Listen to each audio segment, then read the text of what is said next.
Hey guys, welcome back in my channel that is Nursing with Asha, and first introduce myself. So I am a second year BSc Nursing student in Delhi University Florence Nightingale College of Nursing.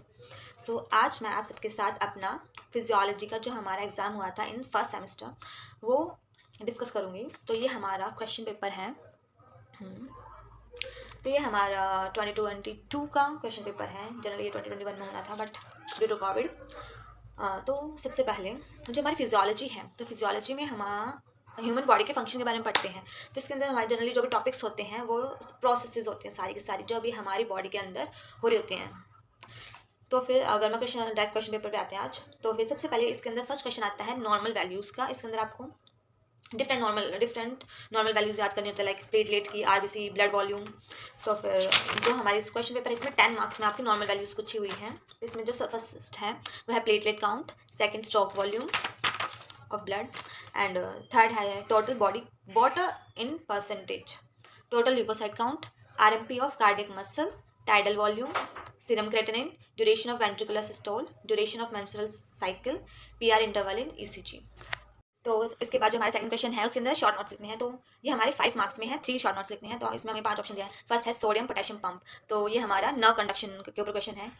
फिर है second conduction system of heart. तो इसके अंदर आपको जो impulse conduction होता है, like S A node, A V node, bundle of His Purkinje fibre, तो पूरा अच्छे से डायग्राम बनाना है, उसको लेबल करना है, देन पूरी प्रोसेस को फ्लो चार्ट की फॉर्म में लिखना है। कि मोस्टली है ना, आपको पैराग्राफ कोई नहीं पढ़ने वाला, आपको जो भी हमारे प्रोसेस होते हैं इसको हम फ्लो चार्ट की फॉर्म में एक्सप्रेस करते हैं। एक सबसे पहले एस ए नॉट ने इम्पल्स जनरेट की, उसके बाद वो ट्रांसमिट हुई ए बी नॉट पे, उसके बाद वो bundle of His, then Purkinje fibre, फिर वो जो हार्ट कॉन्टैक्ट होता है पूरे को मींस एरो लगा के फर्स्ट स्टेटमेंट, देन एरो, फिर सेकंड स्टेटमेंट, फिर एरो, फिर उसके बाद नीचे स्टेटमेंट, ऐसे एरो वाइज एक फ्लो चार्ट की फॉर्म में आपको पूरी की पूरी प्रोसेस को एक्सप्लेन करना है। एंड अगर उसके बाद भी हो सके ना कि अगर कुछ रह गया फिर आपको एक्सप्लेन करना है तो 2-3 लाइन में उसको अलग से एक्सप्लेन कर दो, but for processes you must show your answer in flow chart form. उसके बाद है मैकेनिज्म ऑफ यूरिन फॉर्मेशन। इसके अंदर आपको पूरा न्यूरॉन का स्ट्रक्चर बनाना है, बोमेन कैप्सूल एंड पीसीटी है, लुकोफाइलेज, DCT and collecting tube, and spermatogenesis.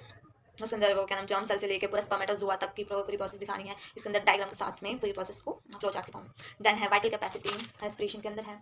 फिर है हमारा जो थर्ड क्वेश्चन आता है वो होता है 5 मार्क्स के अंदर 3 क्वेश्चन करने होते हैं। ये होता है differentiate between any 3 of the following. तो जो हमारा फर्स्ट है that is innate and acquired immunity के अंदर डिफरेंस है। सेकंड है cardiac muscle cells and nodal cells, means not जो हमारे एबी नोड ऐसे नोड्स होते हैं वो इन कार्डियक मसल्स।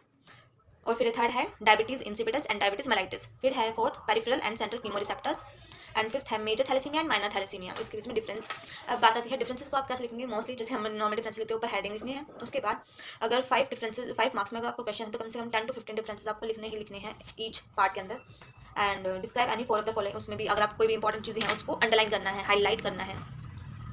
अगर एंड फोर्थ क्वेश्चन आते हैं इसके describe any 4 of the following, जो हमारे 5 मार्क्स में 4 पार्ट्स करने हैं इसमें। तो फर्स्ट क्वेश्चन है सेल मेम्ब्रेन को एक्सप्लेन करना है। सेकंड है O2 ट्रांसपोर्ट इन ब्लड, कैसे कैसे ट्रांसपोर्ट होती है फ्रॉम लंग से लेके एल्वेलाई से जो हमारा डिफ्यूज होकर पूरा हीमोग्लोबिन के साथ ऑक्सी हीमोग्लोबिन बनाती है, फिर ऐसे टिश्यूज तक जाती है, किस किस रूट के थ्रू होकर जाती है पूरा एक्सप्लेन करना है। फिर वो टिश्यूज में डिफ्यूज हो जाती है वहाँ से।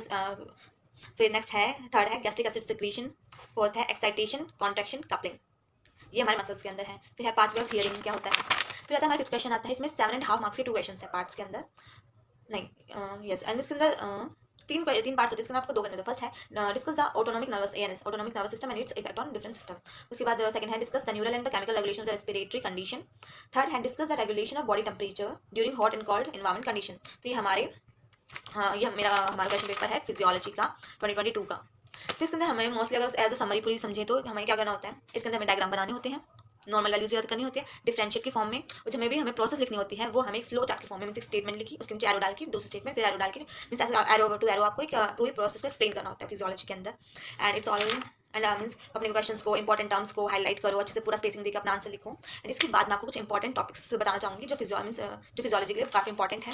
तो फिर अगर आप चाहते हो तो आप एक पेन पेपर लेके इसको नोट कर सकते हो। तो फर्स्ट है cell division, the cell cycle, second blood cells, third blood clotting mechanism, blood grouping, conduction system of heart, blood circulation, exchange of respiratory gases, digestive juices, gastrointestinal hormone, renal circulation, urine formation, regulation of body temperature, function of endocrine glands, spermatogenesis, oogenesis, menstrual cycle, CSF circulation, synapses, rods and cones, microscopic structure of bone and movement of synovial joints। तो ये हमारे कुछ important topics हैं। Means इसमें से करीबन 50 to 60% जो question paper के अंदर क्वेश्चन आते हैं वो इन टॉपिक्स में कवर हो जाते हैं। तो फिर आपको ये वाले टॉपिक्स तो जरूर पढ़ के जाने हैं, और जो प्रीवियस क्वेश्चन है जो ये डी का क्वेश्चन पेपर है तो ये आपको करके जाना है। और इसके अलावा जो भी आपकी नॉर्मल है हर सिस्टम में से जो भी टॉप प्रोसेसेस हैं उसको अच्छे से गो थ्रू होना है, एग्जाम से पहले अच्छे से पढ़ाई करनी है जितना हो सके। लाइक प्रोसेस है डायग्राम उसको खुद अपने हाथों से बना के प्रैक्टिस करना है, खुद के नोट्स बनाने, खुद लिख के अच्छे से याद करना है। And all the best for your exams, अच्छे से एग्जाम करना, अच्छे से पढ़ाई करना। And like share and subscribe my channel nursing with Asha. Thank you so much guys to watching my video. Bye.